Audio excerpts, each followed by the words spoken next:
اعوذ باللہ من الشیطان الرجیم بسم اللہ الرحمن الرحیم اللہم صلی علی سیدنا محمد النبی الأمی وآلہ واصحابہ وبارک وسلم۔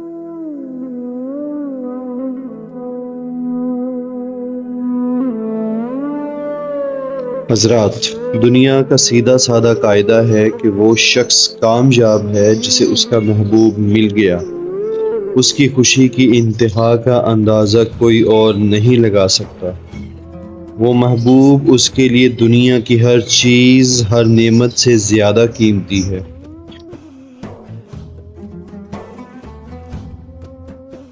جیسے جیسے اس کی جدائی کی تڑپ میں کمی آتی ہے، ویسے ویسے اس کا عشق عروج پکڑتا جاتا ہے۔ اس کا عشق بلندیوں کی طرف پرواز کرتا رہتا ہے۔ عاشق کہتا ہے کہ معشوق ہر وقت اس کے سامنے رہے، کوئی پردہ بھی اس کے اور اس کی معشوق کے درمیان حائل نہ ہو۔ یہ حال تو اس کا ہے جسے محبوب مل گیا۔ اب اس کی سنیے جو ابھی تک اپنے یار کی جدائی میں رو رہا ہے، جسے اپنے محبوب سے ملنا تو دور، دیدار بھی نصیب نہیں ہو رہا۔ کیا دوست اور کیا دشمن، کیا پردوں کا حائل ہونا اور کیا حجابی کیفیت۔ وہ تو بس اپنے محبوب کے دیدار کا طالب ہے۔ کوئی ایسا ہو جو معشوق کا دیدار ہی کروا دے۔ اس درد اور سوز کے ساتھ جب بانسری اپنا راگ چھیڑتی ہے تو کیا کہتی ہے؟ کہتی ہے کہ تو بھی میری طرح جدائی میں تڑپ رہا ہے۔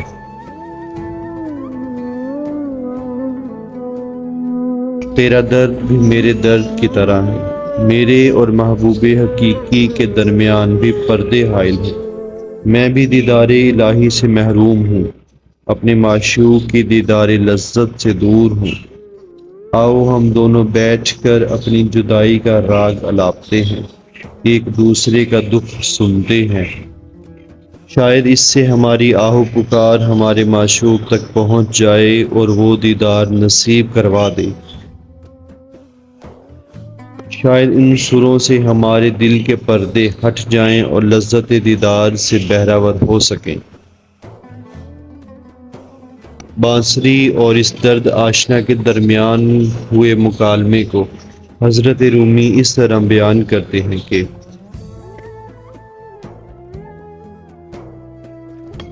نئے حریف ہر کے ازیار برید، پردہائش پردہائے مادرید۔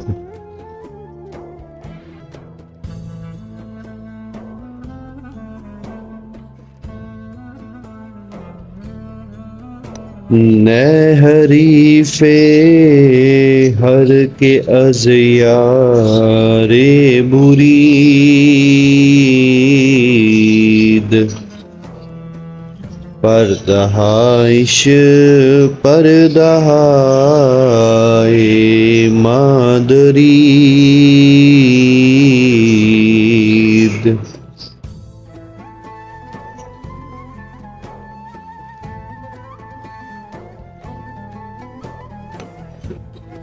بانسری اس عاشق صادق کی غمخوار ہے جو اپنے معشوق سے دور ہو رہی ہے۔ اس کے دل گداز سروں نے ہمارے دل کے حجاب اٹھا دیے۔ حضرت رومی رحمۃ اللہ علیہ فرماتے ہیں، میں چونکہ خود نیستاں سے مہجور ہو کر مبتلائے درد و فراق ہو رہی ہے، اس لیے وہ ہر ایسے شخص کی صحبت و رفاقت کو پسند کرتی ہے جو اس کی طرح تیر فراق کا نشانہ ہو، تاکہ اس کے قول سابق سینہ خواہم شرح شرح از فراق کے مطابق جس شخص کا سینہ خنجر فراق سے پارا پارا ہو رہا ہو، وہ ذوق و دلچسپی سے اس کے درد اشتیاق کی شرح سن لے۔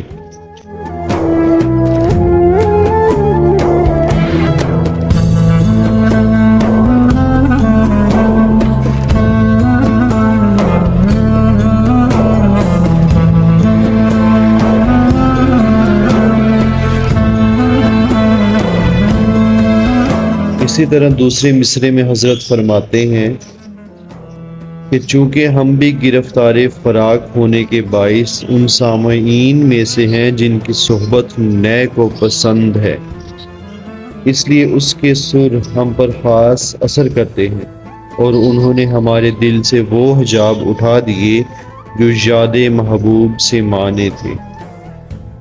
حضرت صاحب یہاں پر فرماتے ہیں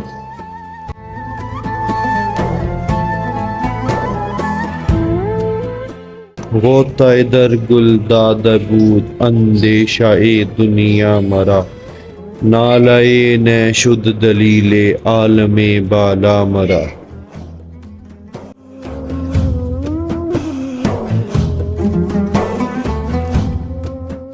یار غم مل جانے کے بعد حضرت رومی رحمۃ اللہ علیہ سوال پوچھتے ہیں کہ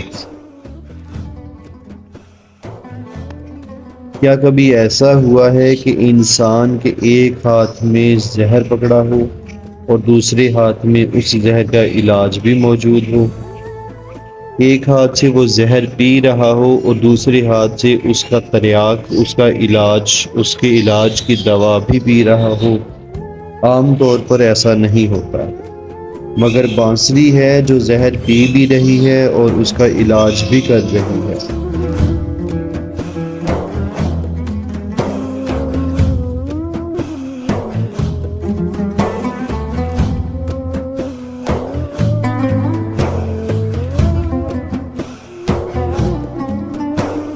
اب یہاں پر رومی رحمۃ اللہ علیہ فرماتے ہیں کہ زہر یہ ہے کہ وہ اپنے آپ کو اپنے محبوب کی جدائی کے غم میں فنا کر رہی ہے، اور علاج یہ ہے کہ جیسے جیسے وہ فنا ہو رہی ہے ویسے ویسے اپنے محبوب حقیقی کے قریب ہوتی جا رہی ہے۔ حضرت فرماتے ہیں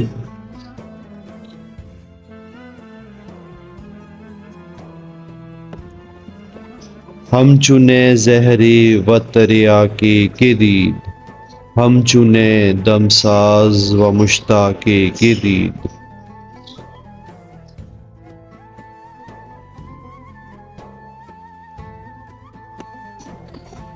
ہم چنے زہری و تریاکی کے دید، ہم چنے دمساز و مشتاق کے دید۔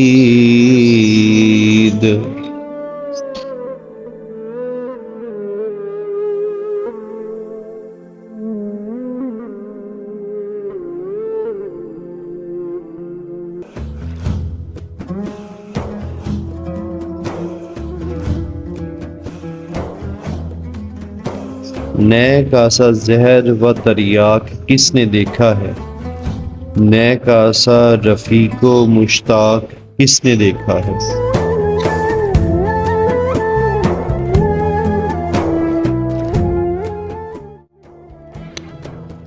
یہاں پر نئے سے مراد اگر انسان کامل ہو تو مطلب یہ کہ وہ خود اپنے حق میں زہر ہے کہ اپنے آپ کو فنا کر رہا ہے، اور تریاک بھی ہے کہ بقا باللہ حاصل کر رہا ہے۔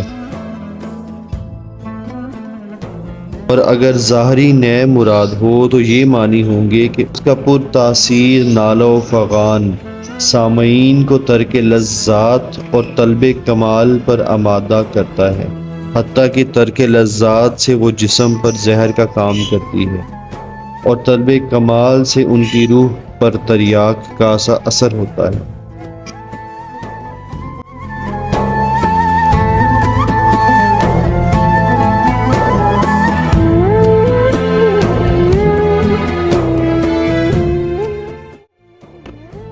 حضرات، فنا و بقا کا روحانی سفر انشاءاللہ حضرت رومی رحمۃ اللہ علیہ کی زبانی ان کے کلام کی توسط سے جاری رہے گا۔ والسلام۔